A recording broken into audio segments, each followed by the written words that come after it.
Bienvenidas. Estamos en la sesión número 5 de nuestra serie de 8 acerca del contentamiento. Hoy estaremos analizando el núcleo del asunto cuando se trata de nuestro descontento. Ya hablamos antes acerca de cómo es que la fuente de nuestro contentamiento es Dios mismo. Hoy vamos a analizar la fuente de nuestra insatisfacción y veremos lo que pasa en nuestros corazones cuando luchamos con esos deseos internos.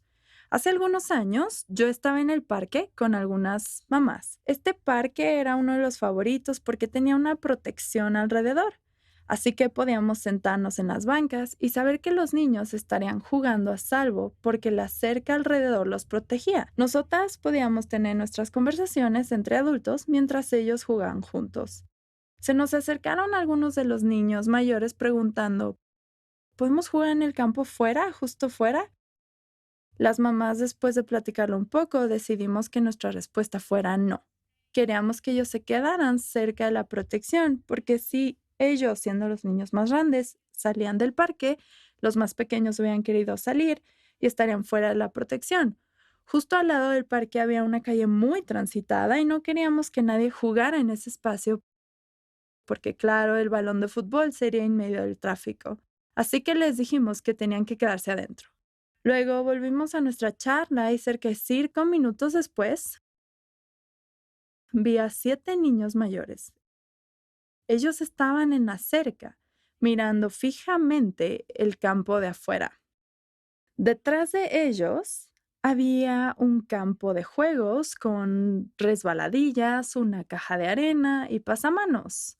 Donde estaban había todo lo que podían divertirlos, pero ellos habían elegido mirar el campo que les había sido prohibido. Eso fue una gran ilustración para mí. Así es como el Señor nos enseña, a través de la maternidad, mucho acerca de nosotras mismas. Esa fue una gran imagen de mí, de lo que pasa cuando yo codicio algo.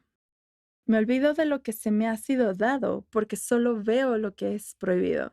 Así que estos niños no disfrutaron su tiempo juntos, ni disfrutaron su tiempo para jugar. Ellos olvidaron lo que se les había sido dado porque están enfocados en lo que estaba prohibido.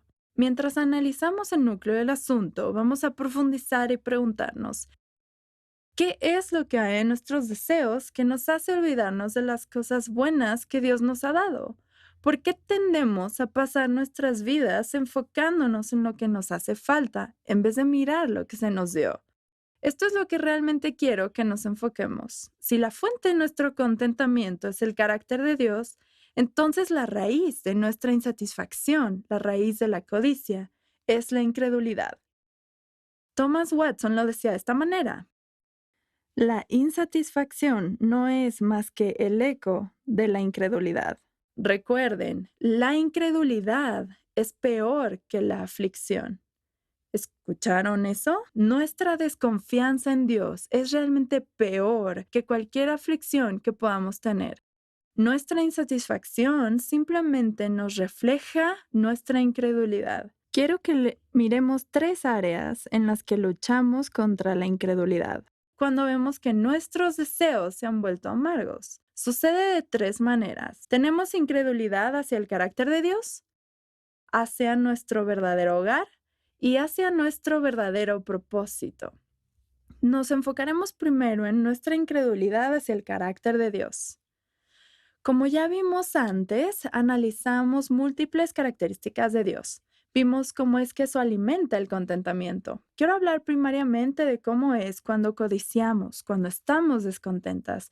Estamos desconfiando de 2 características de Dios: su soberanía y su bondad. Queremos decir, Dios no puede tener el control de mi vida porque Él nunca pudo haber planeado eso. O Él no sería un buen Dios si esto es parte de la voluntad de Dios para mí. Hay una confesión que me encanta, que describe la bondad de Dios y su soberanía. Se llama la Confesión Belga. Ellos escribieron de una mejor manera de lo que hacemos ahora. Quiero leerles un poco. Nos describe lo que significa que Dios reina sobre todas las cosas. Esencialmente esto es lo que nosotras no estamos creyendo cuando codiciamos algo. Dice así: creemos que el mismo Dios, después de haber creado todas las cosas, no las abandonó o las entregó a su propia suerte. Él los gobierna de acuerdo a su santa voluntad, para que nada en este mundo suceda sin su voluntad.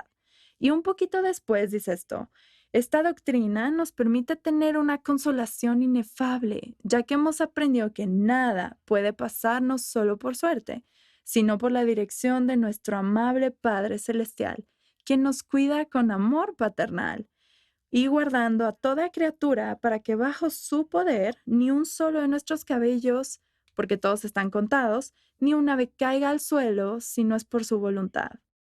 En esencia, cuando nosotras codiciamos es como si dijéramos: Dios, tú no estás a cargo, como la confesión dice, o nosotras comunicamos: Dios, no eres realmente bueno. La imagen que me gusta tener para recordarme lo que estoy haciendo cuando empiezo a cuestionar la voluntad de Dios para mi vida es esta: si imagináramos un muro detrás de mí y dijimos que toda esta parte de madera que está en el muro es todo lo que Dios sabe y entiende el universo, estaríamos limitando a Dios, porque sabemos que Él es infinito y su conocimiento es infinito. Si dijéramos: todo lo que Dios sabe está detrás de mí, y después caminara y escribiera sobre el pizarrón el punto más pequeño que pudiera imaginar, este punto me representaría a mí de lo que yo sé acerca del universo y de lo que yo conozco acerca de lo que pasa en la eternidad. Aún así, estaría sobreestimándome a mí misma con este pequeño punto, cuando yo, que soy ese punto, ese finito punto, miro hacia ese infinito Dios que lo sabe todo, que conoce toda la creación, y le digo: no creo que estés en lo correcto. Soy ese punto, viendo al infinito Dios y diciéndole: no creo que estés controlando todo muy bien. ¿Puedes imaginarte el orgullo de ese pequeño punto? Esa es la imagen que me doy a mí misma cuando me encuentro diciendo: ¿cómo es que esto puede ser algo bueno? ¿Cómo es que este problema me puede ayudar para bien? Entonces recuerdo que soy tan pequeña. Solo porque no entiendo cómo es que algo puede ser para mí bien, no significa que no sea así. Solo significa que mi entendimiento es limitado y que estoy confiando en un Dios que no tiene límites. Así que, esencialmente, mi descontento viene de mi incredulidad hacia lo que Dios es. Cuando no confío en que Él sea lo que Él dice que es, mi descontento surge. Y también así es como le digo a Dios: no creo que tú seas suficiente. Necesito otra cosa además de Dios para tener contentamiento. John Piper señala que esencialmente esa es la razón de que el primer y el último mandamiento sean casi la misma cosa. Él lo dice así: ¿alguna vez has considerado que los 10 mandamientos empiezan y terminan virtualmente con el mismo? No tendrás dioses ajenos delante de mí y no codiciarás son casi equivalentes. La codicia es el deseo de cualquier otra cosa que no sea Dios de una forma que traiciona una pérdida de contentamiento y satisfacción en él. La codicia es tener un corazón dividido entre dos dioses, a lo que Pablo llama idolatría. Básicamente, cuando nosotros codiciamos algo, es decir, Dios, no creo que sea suficiente para mí. Entonces, esa parte de nuestro descontento se alimenta de nuestra desconfianza en quién es Dios. Esa es la primera área, la incredulidad hacia el carácter de Dios. La segunda área es el descontento resulta de la incredulidad de nuestro verdadero hogar. Cuando ponemos todos nuestros huevos en la misma cesta llamada tierra, siempre estaremos descontentos. Esta tierra no es nuestro hogar, pero queremos vivir como si lo fuera. No creo que hayan tenido la experiencia de haber vivido fuera de su país natal. Hace algunos años, mi esposo y yo vivimos 6 meses en Cambridge, Inglaterra. Llevamos a todos nuestros hijos. Él fue contratado como maestro. Cuando llegamos allí, inmediatamente sentí que no era mi hogar. Ya saben, desde el principio te acomodan en la línea para entregar el pasaporte que dice visitantes. Ya no estaba en casa. Y de ahí saben, llegas a las calles, te das cuenta que no estás en tu casa cuando debes manejar del lado equivocado. La primera vez que manejé el auto, creo que rompí como 3 o 4 leyes de tránsito que no sabía que eran leyes porque no estaba en casa, en mi hogar. Según yo no estaba manejando en el carril correcto. Nos mudamos a un hogar británico típico. Era un lugar lindo para vivir, pero no era nada comparado a mi hogar americano. Tenía lo que yo consideraba un refrigerador muy pequeño. Éramos 6 personas viviendo juntos en la casa. Era como jugar Tetris cada vez que vamos por la despensa. No había una máquina de lavar platos, así que mis hijos 2, 5 y 8 años rápidamente aprendieron a lavar los platos. No hay nada como aprender a hacer nuevas tareas cuando no hay lavaplatos en casa. Todas las demás cosas en casa también eran diferentes. Ya saben, la casa no tenía específicamente decoración que yo hubiera elegido. Nada era como en casa. Pero había algo mientras estábamos ahí que no me afectó ni me hizo sentir descontenta. He aquí el porqué. Cuando estaba en el lavabo, viendo hacia afuera por la ventana, escuchando a mis hijos jugar en el jardín, mientras yo estaba lavando los trastes, porque era lo que hacía muy seguido, sabía que no estaban en casa. Sabía que aquí en Estados Unidos, mi hogar, aunque suene ridículo, tenía 2 refrigeradores. Uno estaba en la cochera para todo lo extra y otro dentro. Teníamos un lavaplatos, una lavadora secadora grande, pero en Inglaterra la que teníamos era muy pequeña. Teníamos todo eso a lo que estábamos acostumbrados en Estados Unidos. Así que mientras estuve en Inglaterra pude relajarme y disfrutar mi experiencia porque sabía que las comodidades que me esperaban en casa. Podía pasar por esa experiencia y decir, disfrutaré esto por lo que es. Estaremos aquí, viviremos aquí y lo disfrutaremos. Pronto volveremos a casa. La realidad es que nosotras volveremos a casa. Este mundo está lleno de incomodidad. Está lleno de cosas que no siempre nos gustan. Estamos de paso. A veces cuando uno viaja, como ya hemos visto, las cosas no salen como lo planeas. Cuando nos vemos a nosotras mismas como peregrinas, podemos estar más contentas porque esperaremos menos. Pero cuando esperamos que este mundo nos satisfaga como si fuera el mundo para el que fuimos creadas, y lo diré de nuevo, como si fuera el mundo para el cual fuimos creadas, vamos a estar descontentas. Cuando consideramos este nuestro hogar, no podemos estar satisfechas. He ahí la ironía. Si ponemos nuestros huevos en esta cesta, no disfrutaremos el estar aquí. Pero si esperamos y anhelamos llegar a nuestro verdadero hogar, tendremos un anhelo que nos hará tener una vida llena de esperanza. A veces, en el ministerio, sacrificamos cosas que podría ser difícil dejar en la vida real. A veces miro a mi esposo, hablamos acerca de esto y decimos, cualquier cosa que dejemos aquí será nuestra allá. Mira lo que vendrá, nos hará ver el cielo de una manera diferente cuando esperamos por el hogar venidero. Ahora el tercero. Primero tenemos incredulidad en el carácter de Dios. Segundo, incredulidad en cuanto al hogar en el que estamos esperando. Tercero, incredulidad en nuestro propósito. Esto nos hará estar descontentas. Creemos muchas veces que nuestro propósito al venir a Cristo es que tendremos la mejor vida aquí y ahora. Cuando creemos que ese es nuestro propósito, siempre estaremos descontentas. C.S. Lewis siempre describe de una manera hermosa. Él dijo esto, imagínate a ti mismo como una casa. Dios viene a reconstruir esa casa. Al principio entiendes lo que Él está haciendo. Él está componiendo el drenaje, tapando las goteras y demás. Sabías que esos trabajos necesitaban hacerse, así que no te sorprende. Pero de pronto comienza a golpear tan fuerte que te duele muchísimo. No tiene sentido. ¿Qué hace? ¿Qué hace?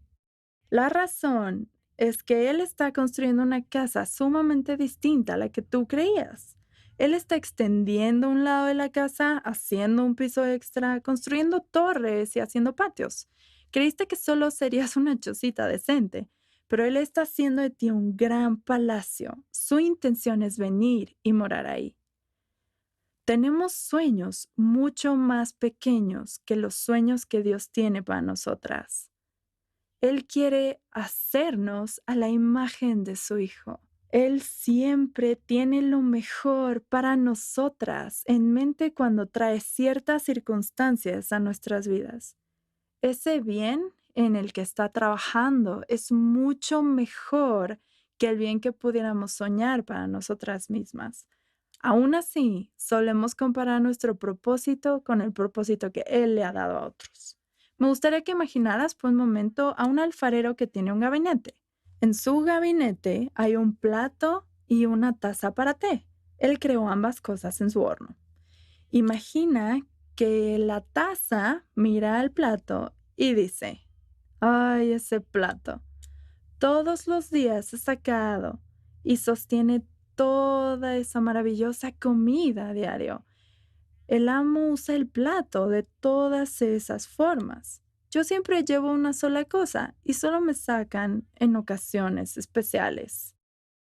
Además, soy muy frágil. El plato es fuerte. El plato es bueno. Seguramente el amo ama más al plato porque usa más el plato que a mí. Del otro lado de la alacena está el plato mirando a la taza de té diciendo, vaya, me gustaría tener la vida de la taza de té. La taza debe ser muy especial para el amo, porque solo la saca en ocasiones especiales. Tiene todas esas curvas tan bonitas y el tiempo en el horno de la taza fue mucho más corto. Yo tuve que pasar por un fuego mucho más caliente que por el que pasó la taza. Seguramente el amo ama más a la taza porque es muy especial para él. Pensemos en eso y tal vez suena un poco gracioso, pero a menudo es como vivimos nuestras vidas, ¿no? La verdad es que ambos, la taza de té y el plato, son necesarios para el gabinete del amo.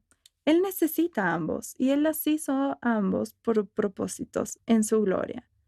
Él las usa a ambos y ambos son buenos. Es cierto, los dos sirven para propósitos diferentes, pero son buenos. La realidad para cada una de nosotras es que Dios conoce nuestra condición. Él conoce cada persona y sabe cuán caliente debe estar el horno para ti y para mí. Él sabe exactamente qué circunstancias me ayudarán para ser más como Jesús. Él sabe exactamente qué circunstancias te ayudarán a ser más como Jesús. Su meta no es que nuestra vida sea igual a la de los otros. La meta en la vida cristiana no es que todo sea igual para nosotros. La meta de la vida cristiana es la santidad, que es mucho mejor. Todos somos creados diferentes y por eso todos tenemos diferentes necesidades para ser moldeados de una forma diferente. Dios está en el proceso de lechura. Nuestra insatisfacción demuestra nuestra desconfianza en su propósito para nuestras vidas. Ahora estas tres cosas, esta desconfianza y incredulidad en el carácter de Dios, incredulidad en nuestro propósito y esta incredulidad por el hogar que esperamos, terminarán en lo que yo considero el resultado más triste, la ingratitud por la cruz. Básicamente, nuestra codicia es mirar a Dios y decirle, sí, yo creo que tal vez sí me amas. No estoy segura porque creo que quieres darme X, Y o Z cosa que quiero en mi vida. Lo que le decimos a Dios con eso es, la cruz no fue suficiente para decirme, te amo. Es como decir, sigo esperando que me lo compruebes, Dios. Jesús cargó todos nuestros pecados en la cruz y estamos aquí cuestionando su amor por nosotras, por el tamaño de nuestra casa o la situación de nuestro matrimonio o las aflicciones que enfrentamos. Eso es básicamente lo que hacemos en cuanto codiciamos algo más. Miramos a Dios y decimos, no estoy muy convencida de que lo hayas hecho por mi bien. Él nos ha dicho de una manera muy notable, te amo. Extendió sus manos en la cruz y murió por ti. Y nosotros aún batallamos para creer. Esa es la raíz de nuestro descontento. Si la persona descontenta se dice a sí mismo, y creo que todos lo hemos hecho, particularmente hacia nuestros hermanos, la vida no es justa. La mujer contenta que tiene lucha se dice a sí misma, tienes razón, la vida no es justa y no ha estado a mi favor. Pero la mujer contenta dice, yo merezco toda la ira y la destrucción, pero me fueron dadas la vida eterna, la esperanza y paz con Dios. Y sí, no es justo, pero la mujer cristiana y contenta entiende que la vida está desesperadamente en contra de su favor. Cristo tomó todo lo que estaba mal en ella y se puso en expiación por ella, para que ella pudiera pasar una eternidad en el cielo. Terminaré con una cita, es nuevamente de The Rare Jewel of Christian Contentment. La cita dice, aunque no sé cuáles son tus aflicciones, sí sé cuáles son tus misericordias. Y sé que son tan grandes que estoy seguro de que no podrán haber aflicciones tan grandes en este mundo como las misericordias que tienes. Si fuera solo la misericordia por la que vives hasta este día de gracia y salvación, continúa hacia ti, es una misericordia mucho más grande que cualquier aflicción. Compara cada aflicción al lado de su misericordia y mira cuál pesa más. Es tan grande esa misericordia más que cualquier aflicción que hoy estarás en el día de gracia y salvación en el que no estarás ahora en el infierno. Esa es la mayor misericordia. Nuestro Dios nos ha salvado. Nosotras como mujeres, mientras recordemos que hemos sido rescatadas, estaremos contentas en todas las cosas. Es nuestra incredulidad la que nos lleva a la insatisfacción. En la siguiente sesión veremos que esta nos lleva a la desobediencia y a una insatisfacción aún más grande. Estudiaremos eso en la siguiente sesión mientras reflexionamos sobre la vida de Eva y Acán, la historia de dos codiciadores, como me gusta llamarlos.